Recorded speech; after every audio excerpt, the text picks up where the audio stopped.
पण बायकोची इच्छा नाही आणि नवरा जबरदस्तीने मैथून करतोय, त्यामुळे बऱ्याच वेळा इमोशनल इम्बॅलन्स होतो आणि त्या बाईचे हार्मोन्स सिक्रीट होत नाही आणि त्याच्यामुळे रागाराग चालू होतो किंवा त्यातनं कंबरदुखीला सुरुवात होते इमोशनमुळे. तरुण मुलं जे डेडलिफ्ट मारतात तर बऱ्याच मणका विकृतीसाठी किंवा स्लिप डिस्कसाठी कारणीभूत आहे. शरीरातले आपण जेवढ्या काही हालचाली करतोय, पुढे वाकणे, उजवीकडे वाकणे, डावीकडे वाकणे किंवा कोणतीही मुवमेंट करण्यासाठी न्यूक्लियस पल्पसचा वापर आपल्या शरीरामध्ये होतो. ते जेव्हा कमी होतं, क्विक सडन ऑफ एका सेकंदामध्ये 3 मुवमेंट जर केल्या गेल्या तर गादी फाटून बाहेर येते.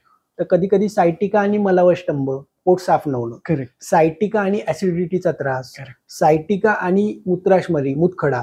शेतकऱ्यांच्या बाबतीत असे जे ओझं उचलतात त्यांच्या बाबतीत होतं की कांद्याचं घमिलंय पटकन उचललं आणि टाकलं जातं आणि ते उचलायचं, हे करायचं आणि टाकायचं. बरोबर. संडास साफ झाली नसते आणि व्यायाम करतात, त्याच्यामुळेही आतड्यांवरती प्रेशर येतं आणि त्यातनं कंबरदुखी वाढते. नी वर खाली सतत हालत असते, पण त्याची मोटिलिटी जर कमी झाली तर पाठीमागनं लंबर थोरॅकोफेशिया जो आहे तो आखडला जातो, पकडला जातो.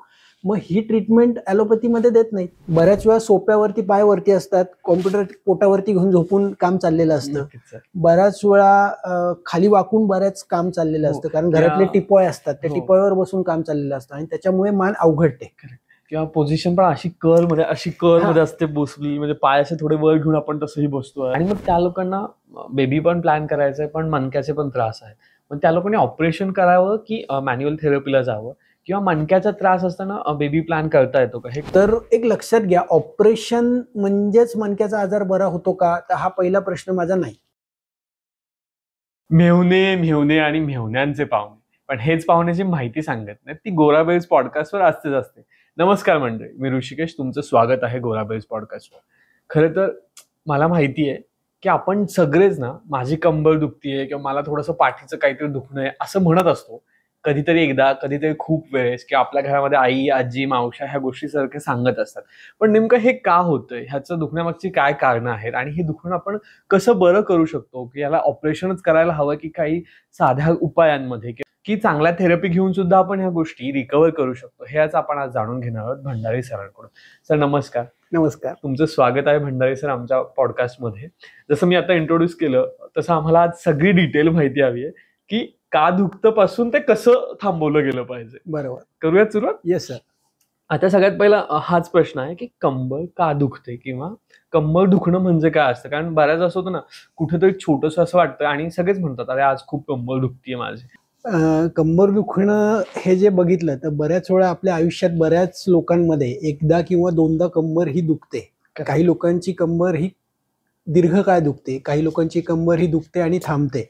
तर सार्वदेहिक सगळी लक्षणं ही बघता कंबर दुखीचं कारण हे सगळ्यात महत्वाचं पहिलं कारण म्हणजे झटका बसणं. ओके. बऱ्याच वेळा आपण एखादा सिलेंडर उचलतो, एखादं पोतं उचलतो किंवा दिवाळी दसरा आवरायला काढतो घर आणि त्यावेळेस वेळेचं भान नसतं आणि त्या वेळेच्या भान न ठेवता आपण पटापटा आवरण्याच्या मागे किंवा पटापटा ती गोष्ट करण्याच्या मागे एखादी क्रिया किंवा मुवमेंट चुकते आणि झटका बसतो आणि कंबरे आखडते. त्याचबरोबर झोपेमध्ये बऱ्याच वेळा एखादा पिलो आपण चुकीचा घेतो किंवा 2 पिलो घेतो किंवा मान एकदम वाकडी किंवा तिरकी करून ठेवतो आणि ते नकळत खूप वेळ ती कंबर तशीच राहते किंवा मान तशीच राहते आणि तिथनं आखडते.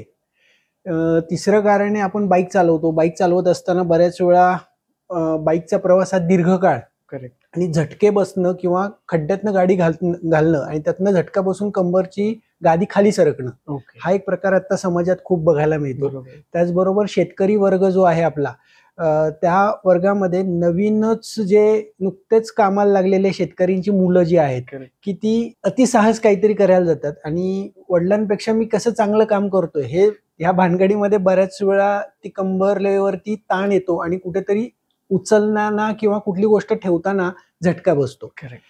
तसंच आजकालचे तरुण मुलं जे डेडलिफ्ट मारतात तो एक प्रकार बऱ्याच मणका विकृतीसाठी किंवा स्लिप डिस्कसाठी कारणीभूत आहे. स्वतः मान मोडणं, न्हाव्याकडे जाऊन मान मोडणं आणि त्यातनं माने दुखीला चालू होणं, अशी बरीच कारणं सध्या समाजामध्ये दिसतात आहे की ज्याच्यामुळे मान दुखायला लागते किंवा कंबर दुखायला लागते. हे झालं एक भाग. दुसरा भाग आहे आहार. बऱ्याच वेळा लोक वेळ झाली म्हणून जेवतात, भूक लागली म्हणून कोणी जेवत नाही. त्याचसोबत अति आहार घेणं किंवा आहार अजिबात न घेणं, म्हणजे एकतर धातुक्षय होतो. धातुक्षय म्हणजे ताकद कमी कमी होत जाते आहार न घेतल्यामुळे आणि त्यांनी कंबर दुखायला लागते.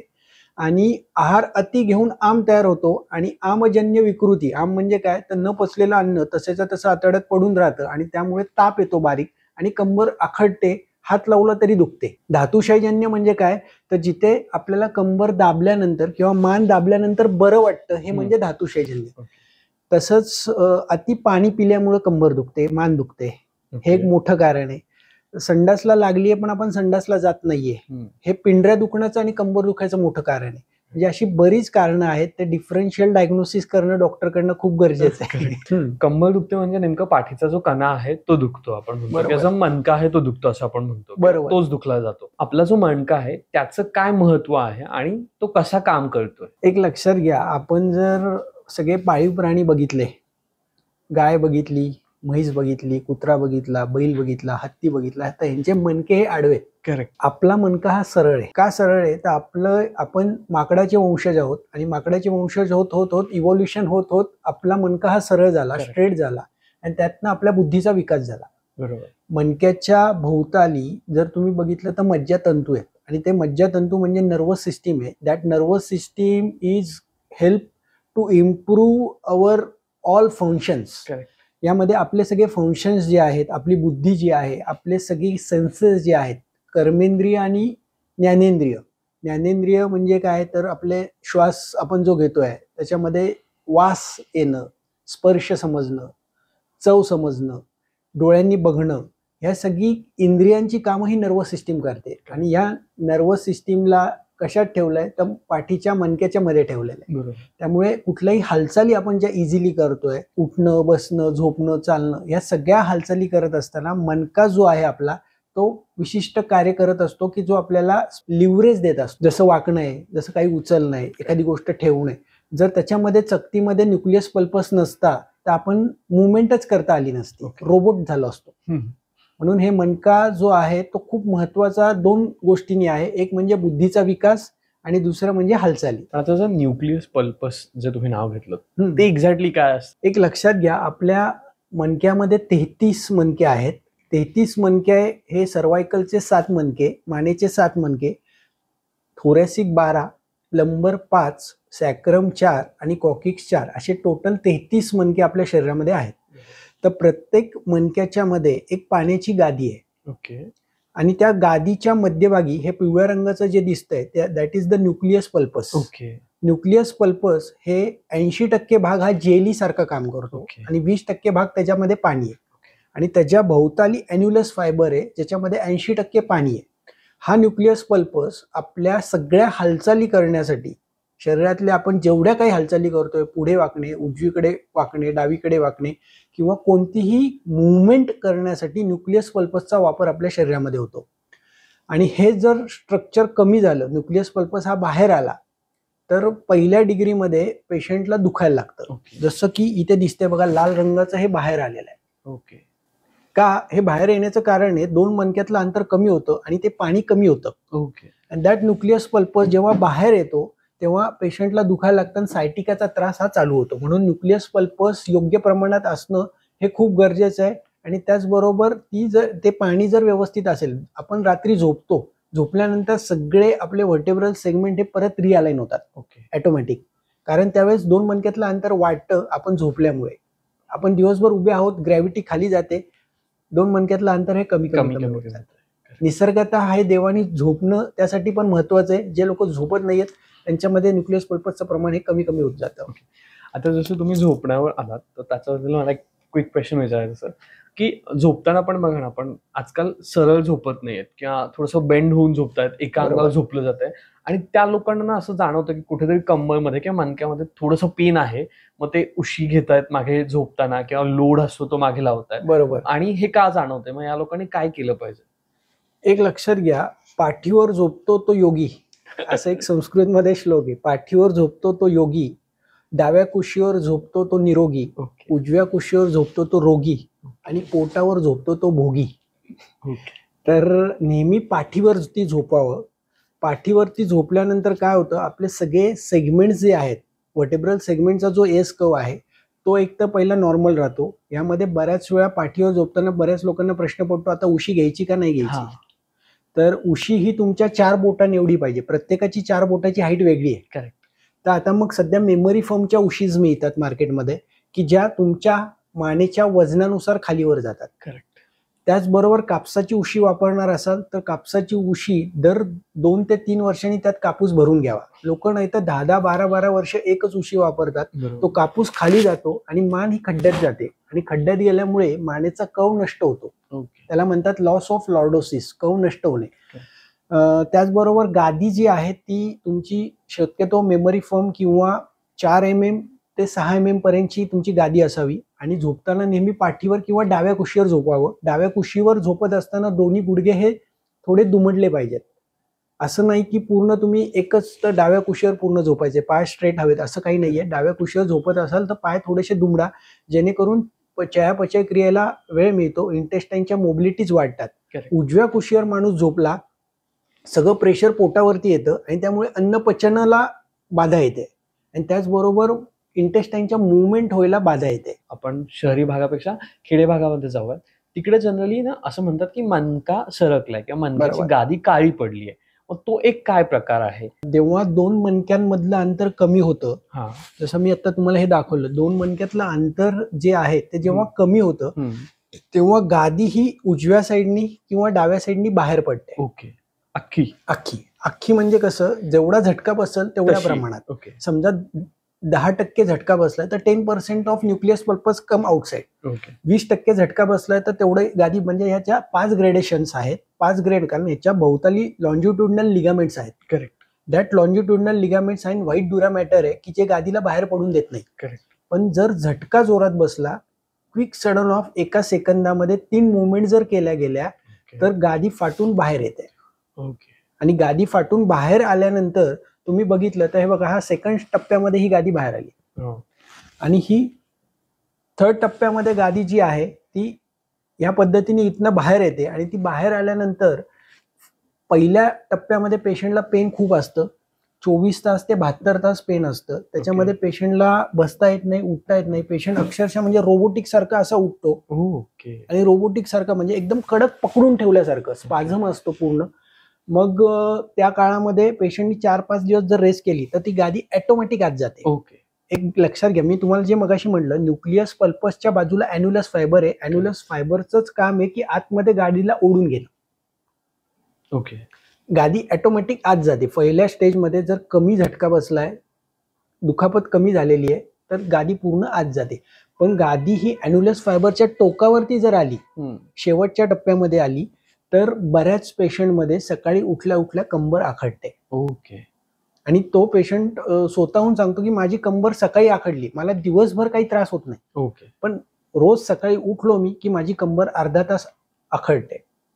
इथे ही डोक्याची घंटा चालू होते. म्हणजे तो पॉइंट आहे की तुम्ही डॉक्टरकडे गेलंच पाहिजे. त्याच्या पुढे जर गादी बाहेर आली, अजून थोडा झटका जोरात बसलेला आहे, पटकन ट्विस्टिंग करून काहीतरी उचललंय, वाकलोय आणि झटका बसलाय, तर गादी अजून बाहेर येते.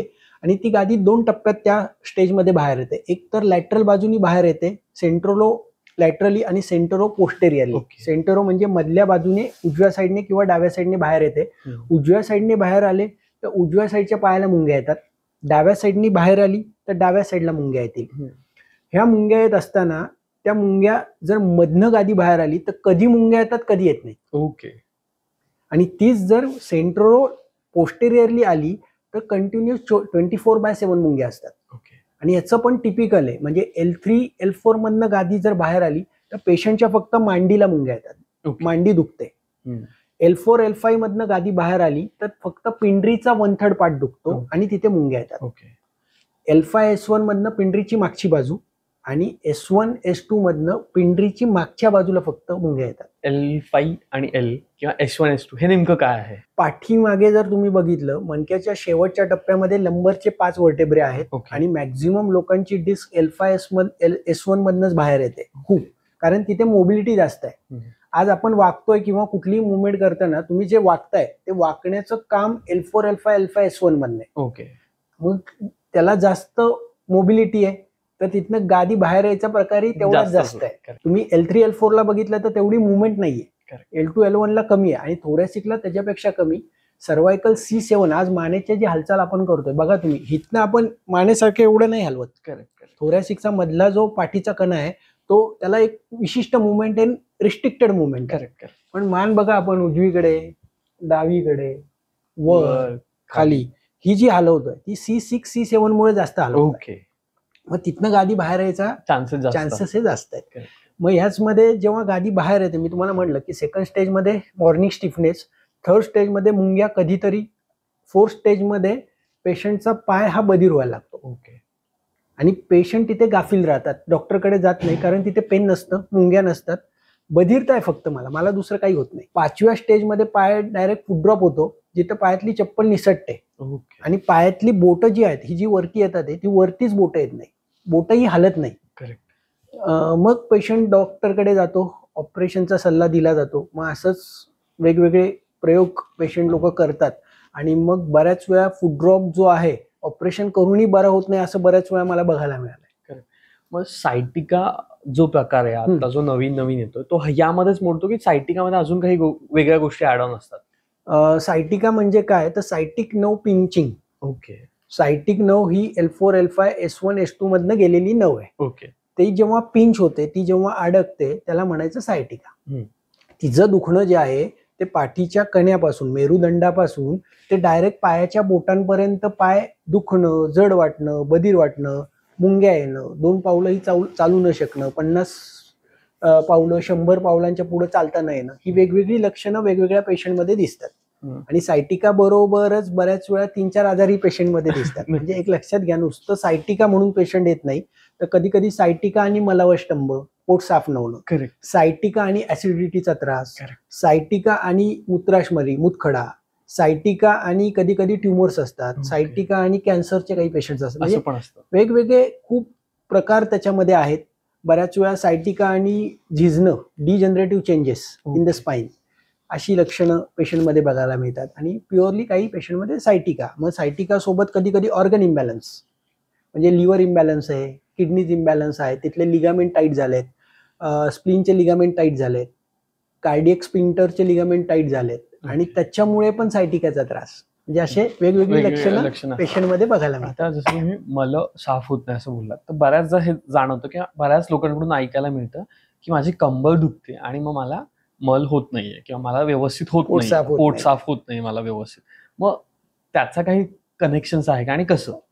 एक लक्षात घ्या, पोट साफ न होणं म्हणजे काय होतं की बऱ्याच वेळा काही लोकांना संडास लागते, पण जिथे काम करतात तिथे टॉयलेटच नसतं, किंवा संडास लागली आहे परंतु मुलांचे डबे बनवायचे म्हणून आज बऱ्याच गृहिणी माता, माझ्या बहिणी, त्या संडासला जातच नाही, संडास अडवून ठेवतात आणि त्यांचे मुलांचे डबे झाल्यानंतर ते संडासला जायचा प्रयत्न करतात, तोपर्यंत वेग गेलेला असतो. एक लक्षात घ्या, शिंक आल्यानंतर शिंक काढणं हे योग्य आहे, तसंच संडास लागल्यानंतर संडास करणं हे योग्य आहे. पण संडास लागली तुम्ही थांबवून ठेवली तर मग बऱ्याच वेळा कालावधीनंतर ही सवय जर लागली पेशंटला किंवा कोणा रुग्णांना, तर बऱ्याच वेळा स्पिंक्टर मधली ताकद कमी होते आणि मल हा तसाच साचून राहतो. आणि त्यात तर कॉन्स्टिपेशन.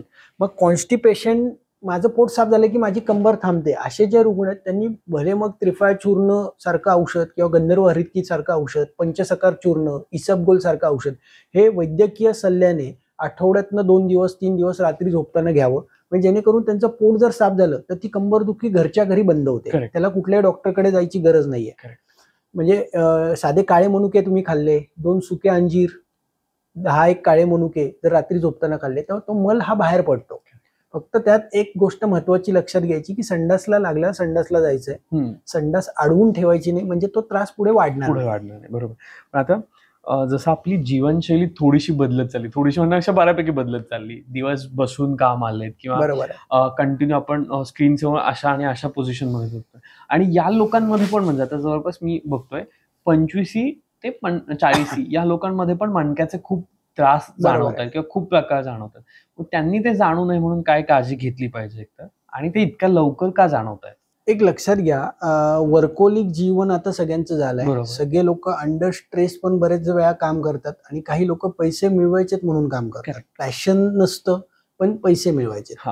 तर तिथे तो जो वर्ग आहे त्याच्यामध्ये अंडर स्ट्रेस बऱ्याच वेळा अतिताण, अतिचिंता, अतितणाव आणि सतत कामाचं प्रेशर आणि बऱ्याच वेळा आता तुम्ही जर बघितलं तर सगळ्या इंडस्ट्री टार्गेट ओरिएंटेड झाल्या. करेक्ट.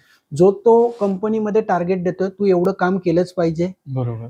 एवढं काम तुझ्याकडनं झालंच पाहिजे. आणि त्या स्ट्रेसमध्ये बऱ्याच वेळा लोकांचे अपर ट्रॅपेजियस मसल, खांद्यांच्या तिथले मसल सुचतात आणि तिथनं मणक्याच्या त्रासाला सुरुवात होते. बरोबर.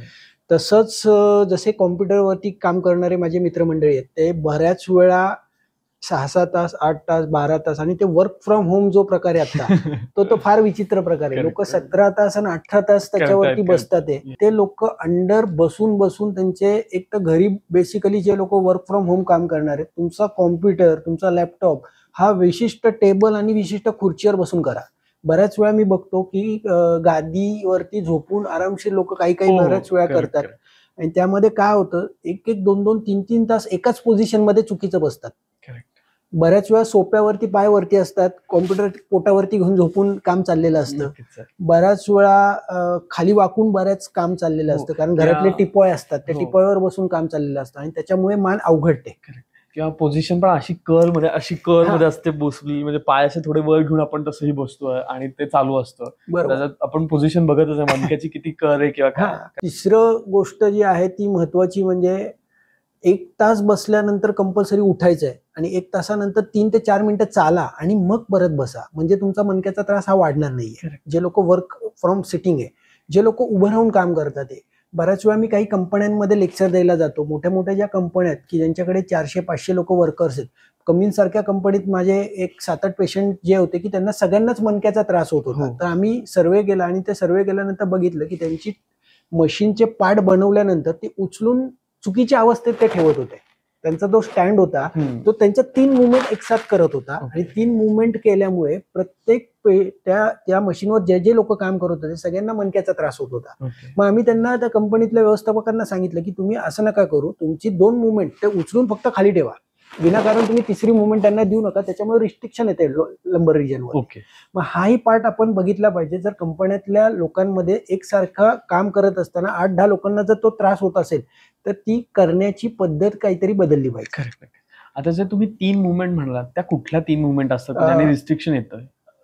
एक लक्षात घ्या, आपण 3 मुवमेंट एका सेकंदामध्ये जर केल्या, एका सेकंदामध्ये पुढे वाकलो, उजवीकडे वळलो, पटकन डावीकडे आलो आणि त्याच्यामध्ये आपल्या हातात 30 किलोपेक्षा किंवा 15 किलोपेक्षा जास्त वजन आहे, त्या अवस्थेत जर्क बसण्याचे चान्सेस जास्त आहे. तुम्ही जर 12वीला फिजिक्समध्ये आपल्याला सॅटेलाइटचा लॉ शिकवला होता. ग्रॅव्हिटेशनल फोर्समध्ये एका लेवलला टॉर्क आणि फोर्स असेल, गोल गोल भोवरा फिरतो, पण त्याच भोवऱ्याला मी जर स्पीड वाढवला तर ती गोष्ट सॅटेलाइटमध्ये फेकली जाते. सेम गोष्ट मणक्याची गादी ही एका विशिष्ट टॉर्क फोर्सला व्यवस्थित राहते, पण तो टॉर्क फोर्स वाढला तर गादी ही बाहेर फेकली जाते. नक्कीच. मला वाटतं हे बऱ्याच शेतकऱ्यांच्या बाबतीत किंवा असे जे ओझं उचलतात त्यांच्या बाबतीत होतं की कांद्याचं घमिलंय पटकन उचललं आणि टाकलं जातं आणि ते तितकं कळत नाही की किती सेकंदात झालंय, काय झालंय, आणि ती मुवमेंट तशीच असते ना, उचलायचं, हे करायचं आणि टाकायचं. बरोबर. नक्कीच.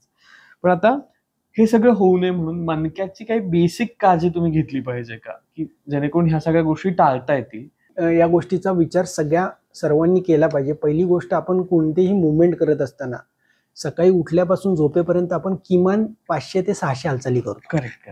दात घासणं असो, गादीवरनं उठणं असो, नाश्त्याला बसणं, परत ऑफिसमध्ये बसणं, प्रवास, त्यानंतर आपण घरी येतो. तर ह्या सगळ्या हालचाली करत असताना कॉन्शियसनेस जर आपण मनामध्ये आणला, प्रत्येक मुवमेंट करताना आपण जागृती थोडी ठेवली पाहिजे, म्हणजे मणक्याचे आजार हे वाढणार नाही. हा पहिला सगळ्यात, consciousness is the first thing. Second part जो आहे तो 1 तासापेक्षा एका जागेवरती बसायचं नाहीये. तुम्ही जर ट्रॅव्हलिंग विमानाने किंवा रेल्वेने करणार आहात तर मधल्या पॅसेजमध्ये 1 तासानंतर 2-3 मिनिटं चालायचं आहे, म्हणजे त्रास वाढणार नाही. तिसरी गोष्ट म्हणजे व्यायाम. आता व्यायाम कसा करावा, किती करावा, त्याची प्रकृती काय हे समजून व्यायाम केला पाहिजे. आज माझी मैत्रीण किंवा माझा मित्र 108 सूर्यनमस्कार मारतोय म्हणून मी 110 मारायला जाणं हे चुकीचं आहे. माझी वात प्रकृती आहे, तर तुम्ही तुमच्या प्रकृतीनुसार व्यायाम करा आणि तुम्हाला सोसल एवढा करा. ऍडव्हेंचरस काही करायला जायचं नाही. अतिसाहस हे आयुर्वेदाने पहिलीच गोष्ट सांगितली आहे, तो प्रज्ञापराध आहे. प्रज्ञापराध म्हणजे काय, तर चुका. आपण जी चूक करतोय त्या चुकामुळे झालेले आजार. करेक्ट.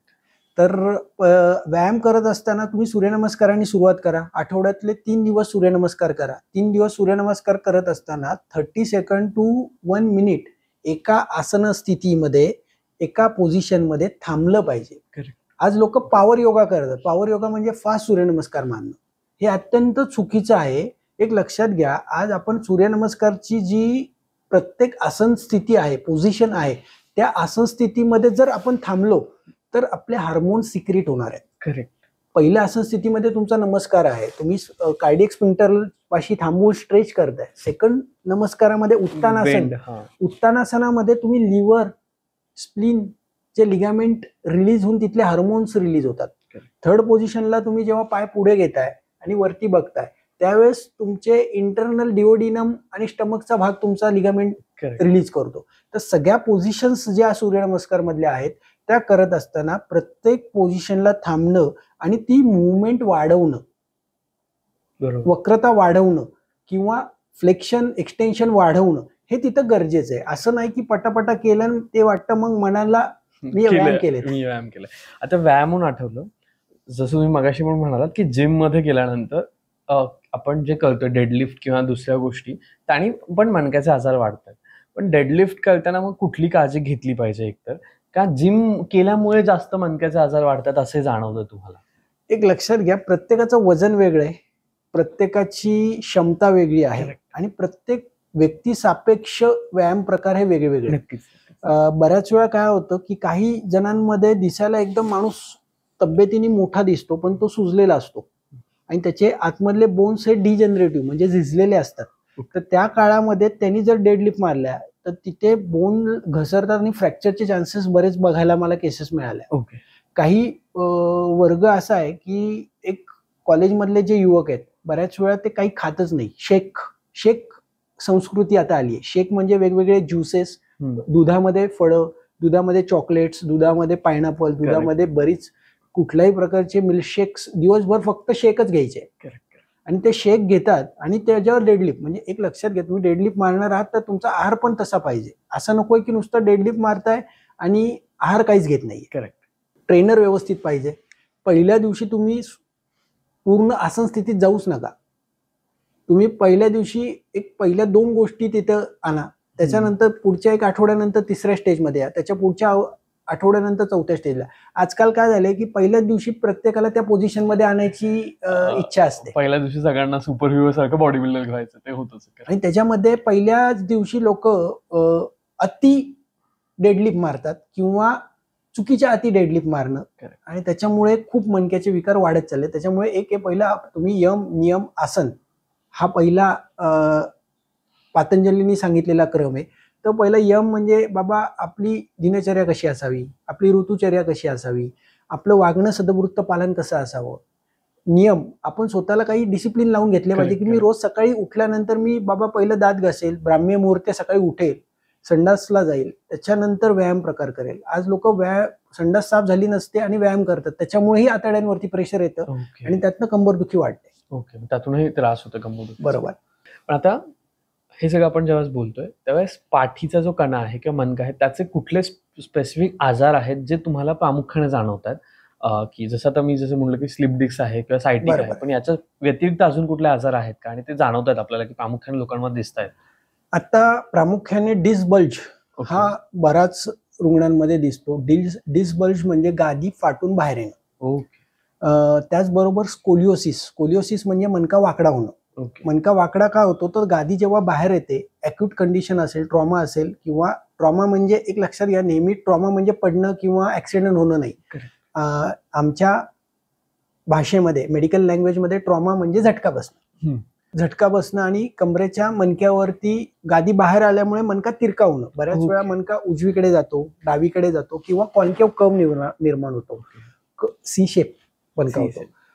हे जे आहे ते बऱ्याच वेळा बऱ्याच रुग्णांमध्ये दिसतं. त्याचबरोबर गादी बाहेरून नस चोकअप होणं, ज्याला आता मराठी भाषेत नस चोकअप झाली बाबा, गादी सरकली असं म्हणतात. त्याच्यामध्ये सायटिक नर्व जी आहे ती पिंच होते किंवा सॅक्रल प्लेक्सेस, लंबर प्लेक्सेसचे नर्व जे आहेत ते पूर्ण गुठळ्या तिथे होतात, लिम्फ नोडच्या गाठी तयार होतात आणि त्यातनं काही लोकांना त्रास होतो. काही लोकांमध्ये मसल इम्बॅलन्स असतात. गादी सगळी नॉर्मल आहे, बोन नॉर्मल आहेत, पण मसलचं शॉर्टनिंग गेलं बिकॉज ऑफ पेल्विस जो आहे, right ilium, left ilium, sacrum, tailbone, माकडहाड, त्या माकडहाडीचे दोन्ही राईट इलियम आणि लेफ्ट इलियम जो आहे तो बऱ्याच वेळा कधी कधी उजवा इलियम पुढे गेला जातो, डावा इलियम मागे जातो. तो पेल्विस जो आहे तो उजवीकडे शिफ्ट होतो, डावीकडे शिफ्ट होतो. त्याच्यामुळे पण पाठदुखीचा त्रास बऱ्याच लोकांना असतो.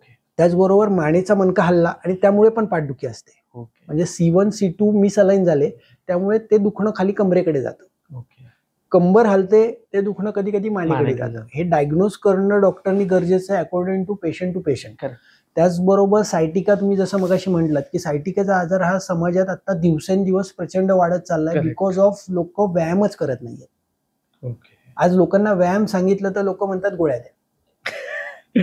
नक्कीच. लोकांना पेन किलर्स हवेत, लोकांना क्विक बरं हवंय. क्विक बरं, एक लक्षात घ्या, क्विक कुठलीच गोष्ट होत नाही.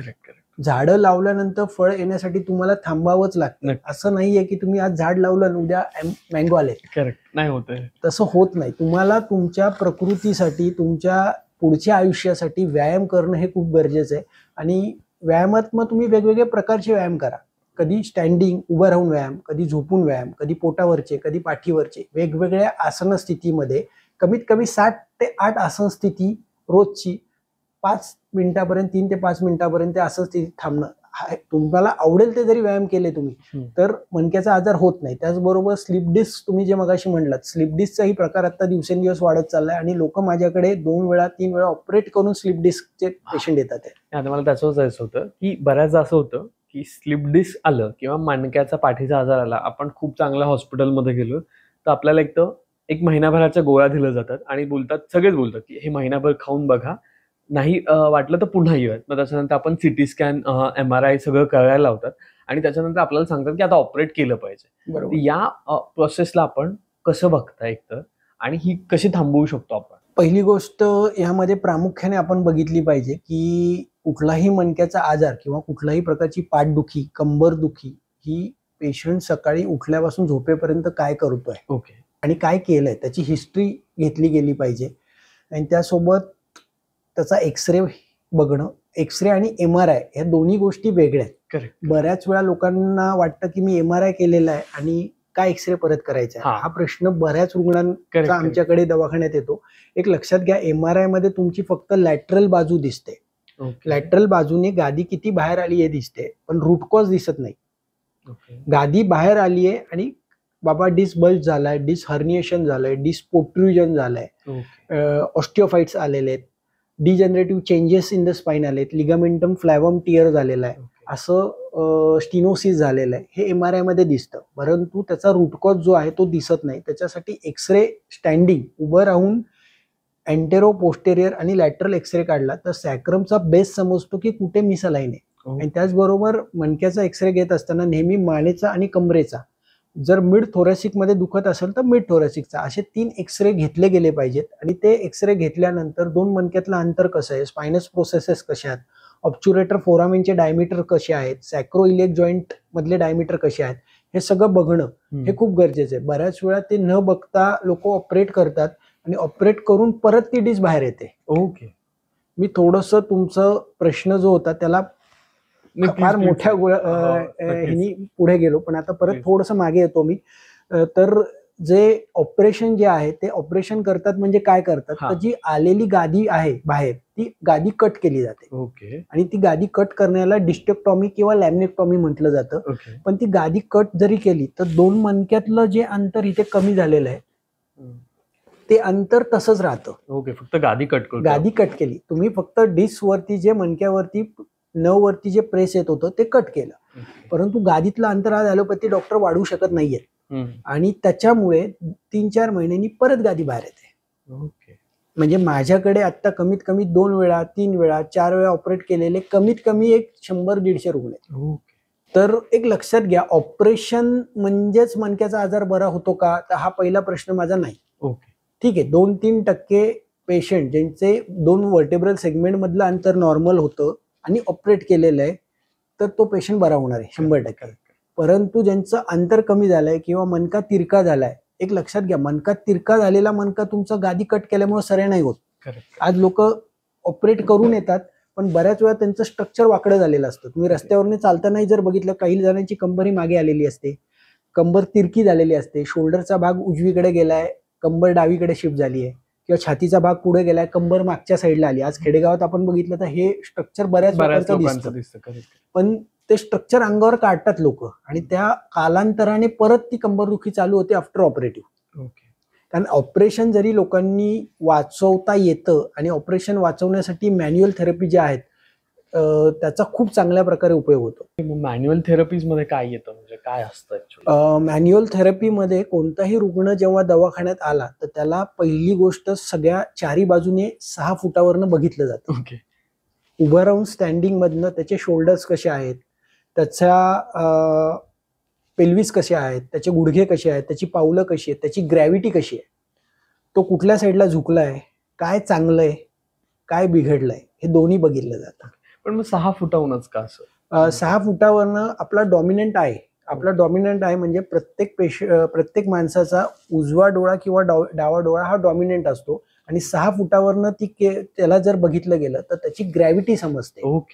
ती ग्रॅव्हिटी कशी समजते मी थोडं एक तुम्हाला पुढच्या स्लाइडमध्ये दाखवणार आहे, म्हणजे तुम्हाला त्याच्यावरनं समजेल. आपण आता या पीपीटी वरती बघतोय बघा की पेशंट जो आहे 6 फुटावरनं चेक केल्या गेल्यानंतर पेशंटची पुढची बाजू, मागची बाजू, उजवी बाजू, डावी बाजू, या चारही बाजूंनी जर पेशंट बघितला गेला तर बऱ्याच वेळा बरेच गोष्टी क्लिअर होतात की पेशंटची फ्लेक्सर मसल्स किती वर्किंग आहेत, एक्सटेन्सर मसल किती वर्किंग आहेत. म्हणजे पेशंटला न विचारता एक्झॅक्ट डायग्नोसिस होऊ शकतं की नक्की कुठे दुखतंय. एक लक्षात घ्या, बऱ्याच वेळा आज ॲलोपॅथी डॉक्टर हे MRI ला नीट करतात आहे, बरोबर, पण मॅन्युअल थेरपिस्ट हा पेशंटला बरा करतोय.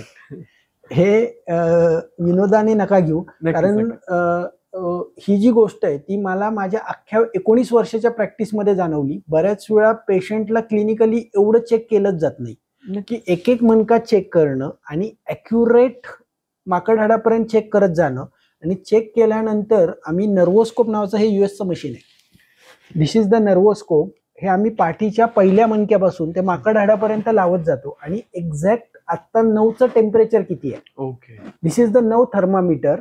It use where is a inflammation in the disc. आता ॲक्युरेट कुठे डिस्कवरती इन्फ्लामेशन, हे आता फक्त अमेरिकेत वापरलं जातं, भारतात आता कोणी वापरत नाहीये. तिसरी गोष्ट, आपण जिलेट टेस्ट करतो की नक्की कोणता मणका किती डिग्रीने हल्लाय, पुढे गेलाय, मागे गेलाय, उजवीकडे गेलाय, डावीकडे गेलाय. त्यासोबत त्याच्या पुढे पेशंटचं सिटिंग आणि स्टँडिंग काही एक्झामिनेशन करतो, फेशियल अलाइनमेंट चेक केली जाते, आणि त्याच्यानंतर पेशंटचा एक्सरे, MRI बघितला जातो, आणि ते सगळं बघून एक डायग्नोसिस केलं जातं की नक्की पेशंटला मणक्याचा त्रास हा कशामुळे आहे. मग तो बऱ्याच वेळा पॅथॉलॉजिकल आहे का मेकॅनिकल आहे, करेक्ट, का सायकोलॉजिकल आहे. सायकोलॉजिकल. येस. बऱ्याच वेळा पॅथॉलॉजिकल म्हणजे काय, तर CRP, ESR, युरिक ऍसिड हे वाढलेलं असतं. कधी कधी TB सारखा पॉट डिसीज, मणक्याला खड्डे पडतात आणि TB मणक्याचा असतो. त्याचबरोबर काही पेशंटमध्ये ESR प्रचंड वाढलेला असतो, इन्फ्लामेशन असतं, आणि CRP वाढलेला असतो. त्याच कंडिशनमध्ये बऱ्याच पेशंटला मणक्याचा त्रास होतो, तिथे आखडण असते. संचारी वेदना, संचारी म्हणजे आज मणका पाठ दुखेल, 2 दिवसांनी मान दुखेल, 3 दिवसांनी मिड थोरॅसिक दुखेल, चौथ्या दिवशी मग सांधे दुखतील, असं संचार. एक सांधा झाला की दुसरा सांधा दुखतो, एकसारखं दुखत नाही. तिसरी गोष्ट जी आहे ती मेकॅनिकल पेन, म्हणजे डिस्क इन्फ्लाम होणं किंवा डिस्क वर बाहेर येणं, चकती बाहेर येऊन नसा दबल्या जाणं.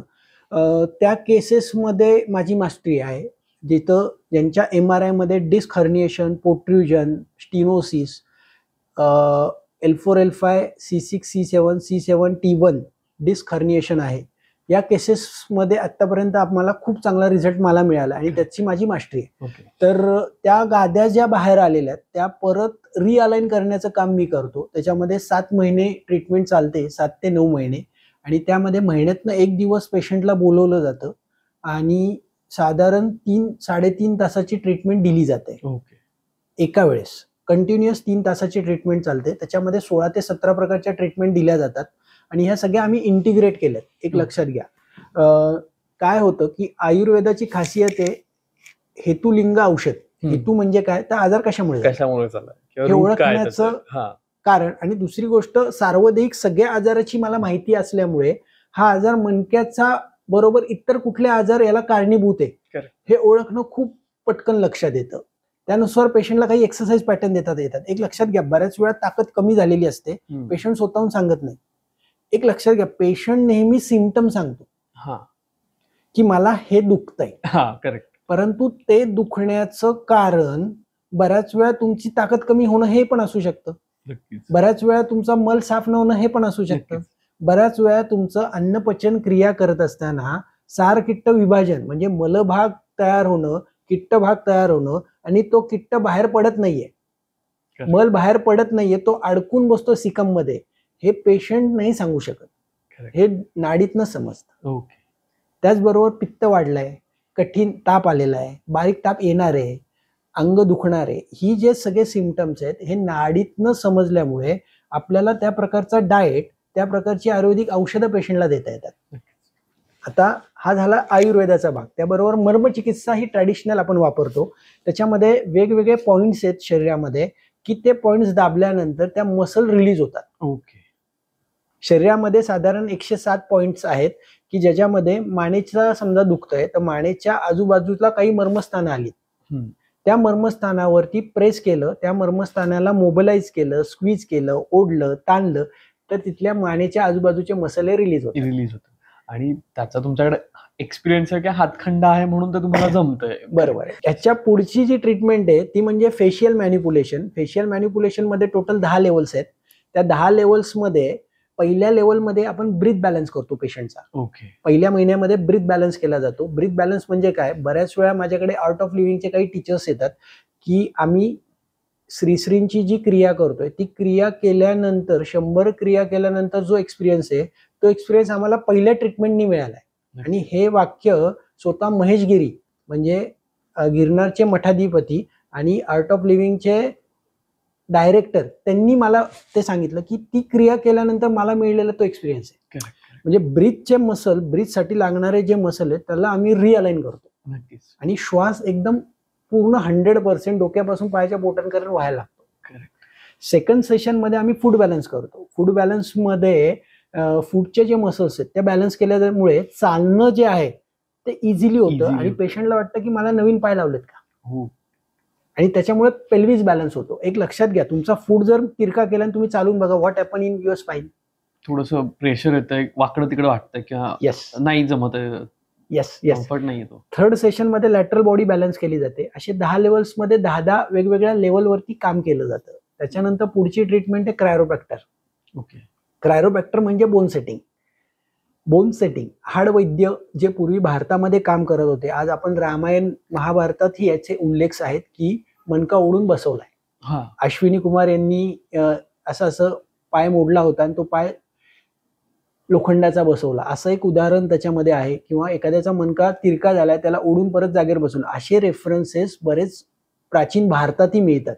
तर हाडवैद्य ही जी संकल्पना आहे ते त्यामध्ये म्हणजे काय, तर जे काही मणके मागे आलेत, पुढे आलेत, उजवीकडे वळालेत त्याला ओढून त्या डायरेक्शन मध्ये परत बसवणं याला क्रायोप्रॅक्टर म्हटलं जातं. ओके. पण मग हे पॉसिबल असतं का किंवा हे कितपत फिजिबल पण असतं? कारण डेफिनेटली आज आपण बोलतो की मेडिसिन इतकं पुढे गेलंय, थोडंसं वास्ट झालंय किंवा नवीन सायंटिस्ट आले, मग याच्यामध्ये हे कितपत योग्य आहे का, ही ट्रीटमेंट कितपत करणं लोकांना हे होतं की आपण म्हणू शकतो लोकांना ते कितपत रुचतंय, पचतंय? एक लक्षात घ्या, मेडिसिनचा रोल हा पॅथॉलॉजिकल आहे, ओके. मेकॅनिकल नाहीये. आज नक्कीच. एखाद्याची डिस्क बाहेर आली आहे तर ॲलोपॅथीचे लोक सर्जरी करून ती कट करतात, बट 2 मणक्यातलं अंतर ते नाही वाढवत आहे. करेक्ट.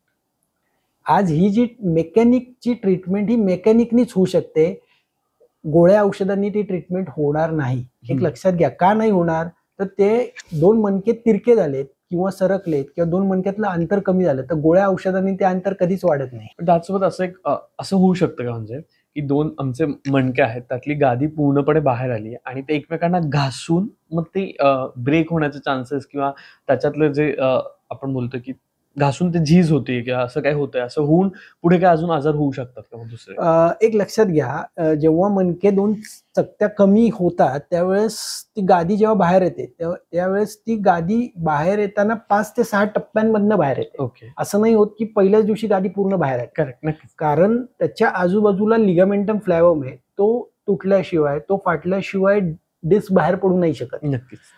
ती जशी जशी बाहेर येते तसे तसे सिम्पटम वेगवेगळे दिसतात आणि एकदम शेवटच्या टप्प्यात तुम्ही जसं मगाशी म्हटलं तर शेवटच्या टप्प्यात आल्यानंतर पेशंटचा पाय हा लुळा पडतो किंवा लकवा मारतो. ओके.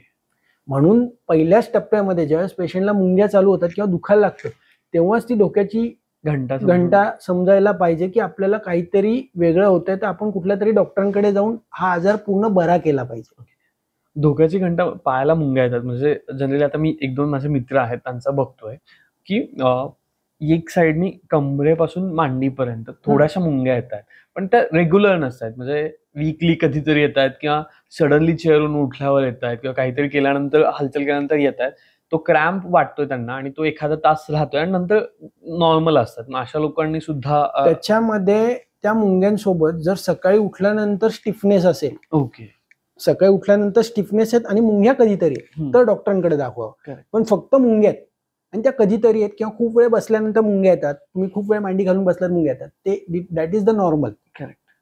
पण त्याचबरोबर त्याच पेशंटमध्ये B12 ची कमी आहे का हे एकदा चेक केलं गेलं पाहिजे. बऱ्याच वेळा B12 आणि व्हिटॅमिन डी कमी असतं आणि त्यातनं पण काही लोकांना मुंग्या येतात. धातुशाहीजन्य ताकद कमी झाली मुंग्या येणं करेक्ट. आणि गादी बाहेर आल्यामुळे मुंग्या येणं हे एक्सरे वरनं डायग्नोज होऊ शकतं की तिथे ट्रीटमेंटची गरज आहे का नाही.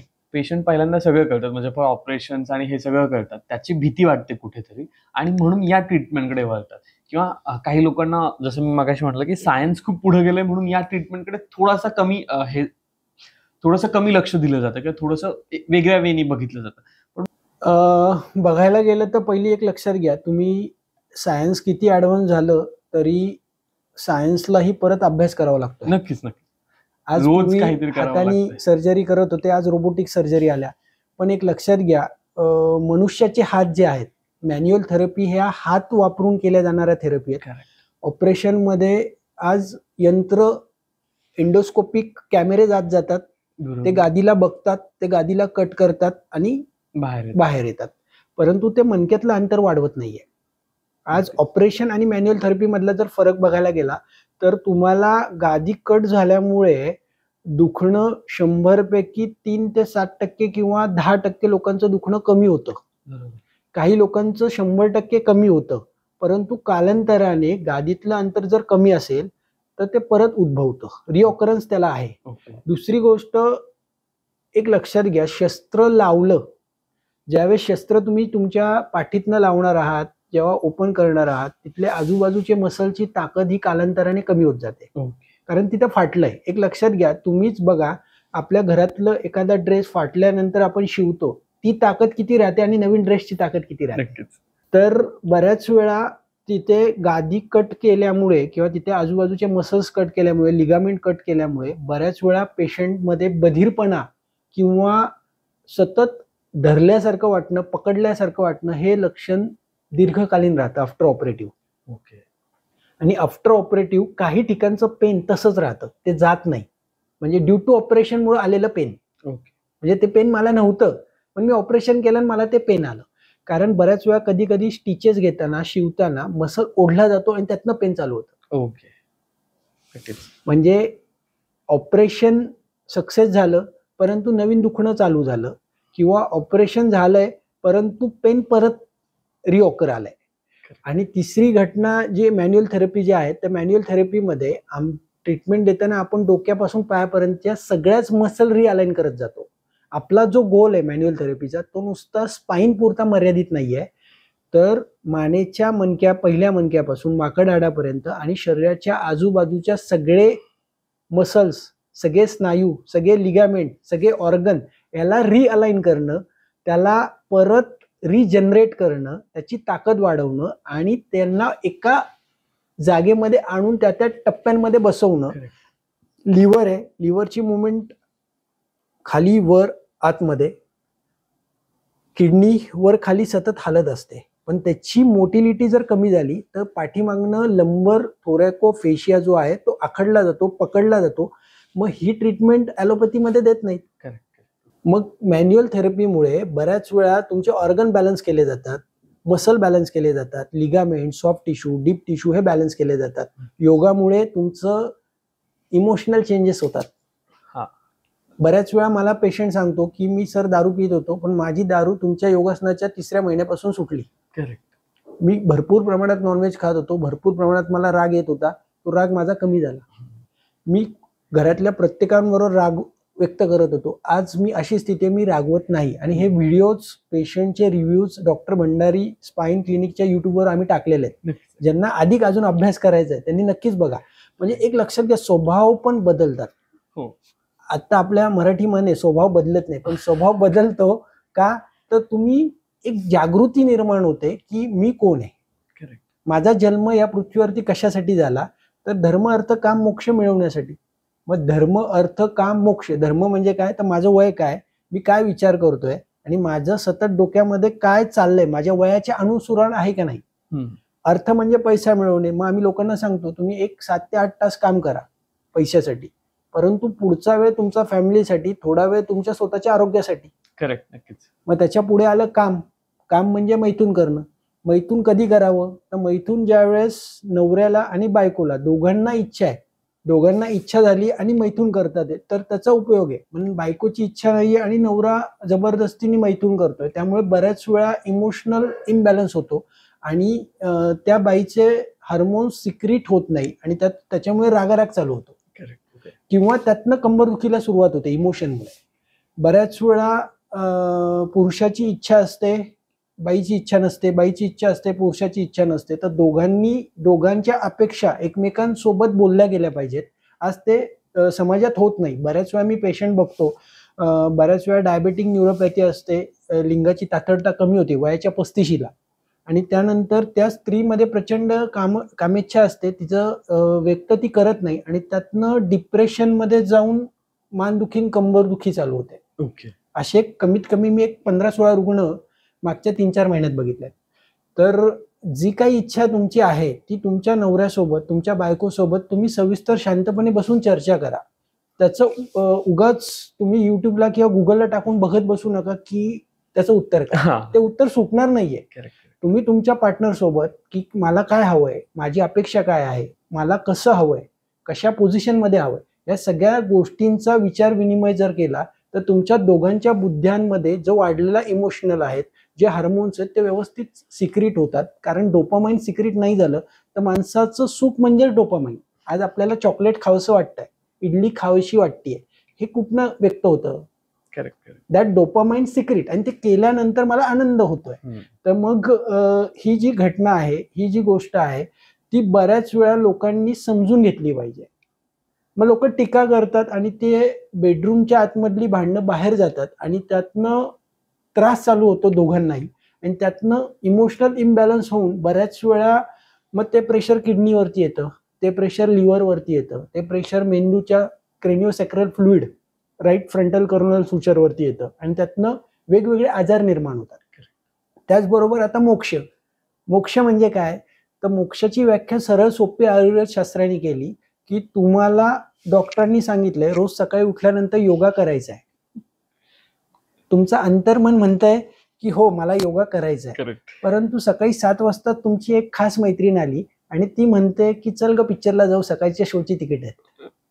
मग तुमचं अंतर्मन म्हणतंय की मला योगा करायचा आहे, बाह्यमन म्हणतं की पिक्चरला जायचंय. तुम्ही कुणाचं ऐकता?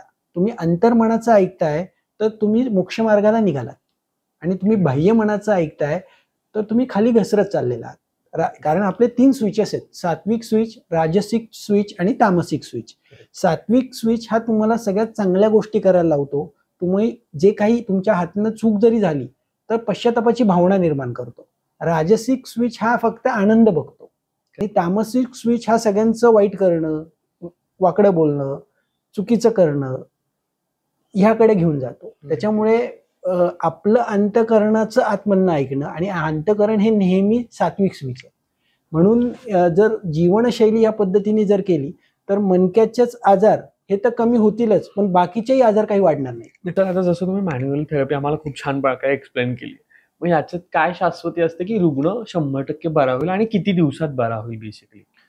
कारण लोकांना असतं ना, आता मी ट्रीटमेंट तर सुरू केली, पण तो कॉन्फिडन्स यायला पण एक वेळ लागतो आणि बरोबर. तो 100% रिझल्ट द्यायला डेफिनेटली वेळ लागतो. कारण जसं तुम्ही म्हणालात की आज झाड लावलं उद्या फळ मिळणार नाही, तर मग किती दिवसात माणूस बरा होतो एकदम व्यवस्थित? मॅन्युअल थेरपीमध्ये पेशंट रिक्रूट करताना क्रायटेरिया हा आम्ही पहिला ठरवला आहे, इन्क्लुजन आणि एक्सक्लुजन. इन्क्लुजन म्हणजे काय, तर कोणता पेशंट आपल्याला घ्यायचा आहे हो. हे क्लिअर कट विजन आहे. म्हणजे बऱ्याच वेळा रेड फ्लॅग, कारण मी जेव्हा US मध्ये आणि सिंगापूरमध्ये काम करत होतो तिथे ते लोकांचं एक सगळ्यात मला आवडलेली गोष्ट की कोणता पेशंट आपण रिक्रूट करायचा आणि कोणता पेशंट घ्यायचा नाहीये. करेक्ट. हे खूप सुंदर प्रकारे आम्हाला शिकवलं गेलं. त्याच्यामुळे जे पेशंट डिस्क बल्ज आहेत, डिस्क हर्निएशन आहे, डिस्क एक्सक्रूड झालेली आहे, ज्यांचे एपिकॅनॉल 4 आहेत, स्टिनोसिस झालंय, असे पेशंट आपण रिक्रूट करतो. परंतु ज्या पेशंटमध्ये कॉन्ट्रा इंडिकेशन म्हणजे रेड फ्लॅग की असं कोणता पेशंट घ्यायचा नाही, तर ज्याच्यामध्ये अँड्रोलिस्थेसिस आहे, जिथे तुमचा फॅसेट ब्रेक झालाय आणि गादी ही पुढे आली आहे. फॅसेट ब्रेक झाल्यानंतर गादी ही पुढे येते, म्हणजे मनकाच पुढे येतो. ओके. तशा केसेसमध्ये तुम्हाला ऑपरेशनच लागतं. करेक्ट. जिथे एव्हियन आहे, अव्हॅस्क्युलर नेक्रोसिस आहे, ट्युमर्स आहेत, कॅन्सर सारखे पेशंट आहेत, ज्यांचे केमोथेरपी चालू आहेत, असे पेशंट आपण घेत नाहीत. त्यामुळे मॅन्युअल थेरपीला जिथे मेकॅनिक्स प्रॉब्लेम आहेत, जिथे मनका सरकलेलाच आहे आणि गादी फाटून बाहेर आली, अशा कंडिशनचेच पेशंट आपण ट्रीटमेंटसाठी घेतो आणि त्यांना महिन्यातनं एक दिवस बोलवलं जातं.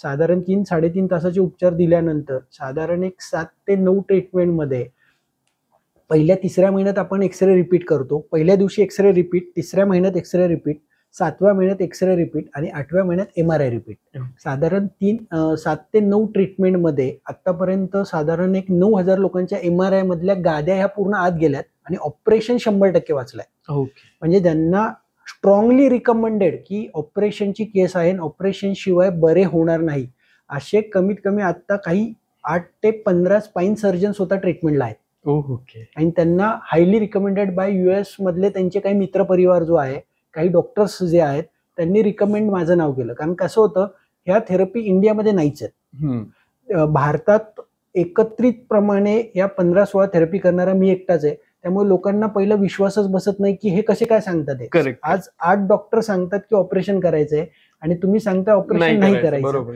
आणि ज्यावेळेस मग आम्ही लोकांना सांगतो तुम्ही एक काम करा, आमच्या दवाखान्याच्या बाहेर वेटिंग मध्ये नुसतं बसा, ज्यांच्या ट्रीटमेंट चालू आहेत, ज्यांची 6वी-7वी ट्रीटमेंट चालली, त्यांना भेटा, बोला तुम्ही, मग तुम्हाला समजेल की त्याचा फायदा काय. नक्कीच. कारण काय होतं, जोपर्यंत एक 8-10 लोकांशी ते चर्चा करत नाहीत, बघत नाही, युट्यूबचे रिव्ह्यूज बघतात लोक आणि मग त्यांना वाटतं की हो हे होण्यासारखं आहे. कारण आता मी बघतो माझ्याकडे बऱ्याच वेळा गोपीचंदजी पडळकर, मोहनजी भागवत, तानाजी सावंत सर असे बरेच पेशंट आता दवाखान्यात त्यासाठी येऊन गेलेत आणि त्यांनाही खूप चांगला फरक पडल्यामुळे तेही लोकांना आता प्रमोट करतात इंडियामध्ये की तुम्ही ऑपरेशन आधी करू नका, पहिलं ही थेरपी घेऊन बघा. कारण या थेरपीचं एक वैशिष्ट्य आहे की कुठला पेशंट घ्यायचा आणि कुठला नाही घ्यायचा ते डिसाईड करतो आपण. डिसाईड केल्यामुळे रिझल्ट हे 100% आहेत या थेरपीमुळे. त्यामुळे असं नाही होत की या थेरपीमुळे फायदा नाही झाला, परंतु ज्या केसेसमध्ये संधिवात आहे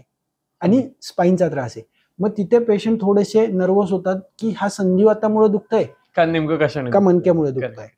सायकोसोमॅटिक काही पेशंट असतात. सायकोसोमॅटिक म्हणजे काय, तर ज्यांच्यामध्ये सायकोलॉजिकली डिस्टर्बन्स आहे आणि ज्यांची संज्ञाच नष्ट झाली किंवा त्यांना समजतच नाही नक्की पेन आहे का नाहीये, मग ते लोक कन्फ्युज राहतात एन्झायटीमुळे, डिप्रेशनमुळे. मग अशा पेशंटमध्ये थोडी गडबड होते. संधिवाताच्या पेशंटमध्ये थोडीशी गडबड होते की त्यांना ते दुखणं संधिवातामुळे का मणक्यामुळे, पण मणक्याची डिस्क MRI मध्ये आत गेलेली असते, परंतु ESR आणि CRP वाढलेला असतो, त्याच्यामुळे कंबर दुखत असते. मग ते पेशंट आपण शक्यतो त्यांना सांगूनच चालू करतो ट्रीटमेंट की इथे इथे हे कॉन्स आहेत आणि इथे हे होणार नाही हे होणार आहे. मग मॅन्युअल थेरपी या स्पेशली ज्यांना स्पेसिफिक स्पाईन आजार आहे, ज्यांच्या गाद्या बाहेर आल्यात, सायटिका, नस चोकअप झाली, नस दबली गेली, जे तुम्ही मगाशी म्हटले की डिस्क काळी पडली. काळी पडते म्हणजे काय, तर पांढरं लिक्विड जे आहे गादी बाहेर आल्यामुळे काळी गादी बाहेर येते आणि तसे पेशंट पूर्ण बरे होतात. तरी बघायला मिळाले जे आता एक TC मध्ये आहेत किंवा एक 28 ते 32 मध्ये आहेत, आफ्टर कोविड त्यांना पण खूप त्रास होतात मणक्याचे. मे बी स्टिरॉइड घेतल्यामुळे असेल किंवा दुसऱ्या कुठल्या गोष्टींमुळे असतील. आणि मग त्या लोकांना बेबी पण प्लॅन करायचं आहे, पण मणक्याचे पण त्रास आहेत. मग त्या लोकांनी ऑपरेशन करावं की मॅन्युअल थेरपीला जावं, किंवा मणक्याचा त्रास असताना बेबी प्लॅन करता येतो का? हे कसं आहे, एकंदरीत कसं आहे हे? खूप चांगला प्रश्न विचारला. आता समाजात असे बरेच पेशंट आहेत की जे after COVID due to steroidal drug टेकनमुळे मणक्याचा त्रास त्यांना होतो, किंवा तिथलं लिक्विड जे आहे कमी होतं, किंवा Okay. स्पाझम येतो. तर ऑपरेशन हा पर्याय न बघता एक्सरसाइज, मॅन्युअल थेरपी आणि आनंदी राहणं, या 3 गोष्टी खूप महत्वाच्या आहेत. कारण काय होतं, fear is the most important factor. बऱ्याच वेळा भय जे आहे ते तुम्ही जरी बरे होत असाल तरी तुम्ही हारता. हा, काय होतं, बऱ्याच वेळा लोक फिअर खाली इंटरकोर्स करतात, बेबीचा प्लॅन करतात, आणि त्यातनं उत्पन्न होणारी जी मुलं आहेत ती पुढे जाऊन जर बघितलं तर ती 9 महिने ती महिला किंवा ती स्त्री ही अंडर स्ट्रेसच राहते. करेक्ट. आणि त्यामुळे उत्पन्न होणारी मुलं ही बऱ्याच वेळा डाऊन सिंड्रोम सारखी, किंवा ज्या मुलांना समजत नाहीये, हायपर ऍक्टिव्ह मुलं अशी तयार होऊ शकतात. त्याच्यामुळे मॅन्युअल थेरपी घेणं, आजार बरा करणं, आणि त्यातनं एक्सरे हा नॉर्मल दिसतोय, MRI नॉर्मल दिसतोय, and then start the baby plan. आणि इन मीन व्हाईल जर चुकून राहिलं तर घाबरून जाऊ नका. थोडेसे व्यायाम प्रकार करायचे आहेत, मॅन्युअल थेरपी करायचे आहेत. अशा काही किमान माझ्याकडे आता एक 8 ते 12 लेडीज चालू आहेत की ज्यांचे 3रा महिना चालू आहे, 5वा महिना चालू आहे, 7व्या महिन्यात काही लोक येतात आहे. तर 100% ते क्लिअर होतं. काही काही सुतिका अवस्था म्हणजे आफ्टर डिलिव्हरी पण लोक माझ्याकडे येतात की 10वा दिवस झाला आणि सिव्हिअर पेन आहे, चालता येत नाहीये, वॉकर घेऊन चालावं लागतंय. हायली रिकमेंडेड मॅन्युअल थेरपीनी हे पूर्ण बरं होतं. ऑपरेशन हा पर्याय नाहीये, एक लक्षात घ्या. ऑपरेशनमुळे तुम्हाला वाटतं की बरं होईल, परंतु रिऑकरन्स हे येतच राहतात. करेक्ट. जसं बालाजी तांबेंचं पुस्तक आहे त्याच्यामध्ये म्हटलंय त्यांनी, मना करारे प्रसन्न सर्व सिद्धीचे हे कारण. तर मन जर आपलं प्रसन्न असेल तर आपले आजार तर बरे होणारच आहे, आणि पाठीचा कणा हा तंदुरुस्त होणार आहे. बऱ्याच वेळा काय होतं की माणसं कुडत राहतात आणि घाबरून जातात की मला ऑपरेशन सांगितलंय. मग मला ऑपरेशन सांगितलंय म्हटल्यानंतर तिथंच अर्धी एनर्जी पेशंटची खलास कमी झालेली असते. झालेली असते. आणि जो तो येऊन भेटतो, नातेवाईक येतात, बिस्किटचा पुडा, शहाळं घेऊन येतात. अगं माझ्या शेजारच्यांचं ऑपरेशन झालं आणि ती आज 3 वर्ष झाली बेडंट आहे.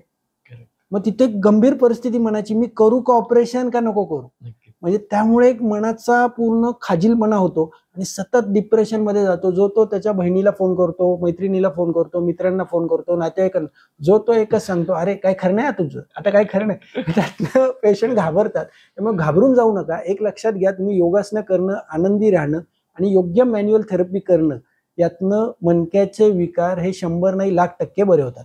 खरंच तुमचं खूप खूप धन्यवाद. तुम्ही आलात इथे आणि बऱ्याच अशा मोठ्या नावांची जी भीती होती ना ती घालवलीत. कारण आजकाल असं होतं की सायटिक ऐकलं की लोक घाबरतात, ऑपरेशन्स म्हणतात, किंवा मणक्याचा पाठदुखीचा त्रास म्हटलं की कुठेतरी ती भीती असते मनात की ऑपरेशन करायचंय, किंवा नेमकं एक्झॅक्टली काय होतं हेच कळत नाही. कारण बऱ्याच होतो ना, डॉक्टरांच्या समोर चेअरवर बसलेला असतो, साईडला बाबा किंवा कोणीतरी घरातलं एक माणूस असतं, आणि इतक्या गोष्टी त्या डीपमध्ये बोलल्या जात नाहीत, किंवा इतक्या गोष्टी डॉक्टर हे समजून सांगत नाहीत, कारण त्यांनाही पेशन्स हवे असतात, बाकीच्या गोष्टी बघायच्या असतात.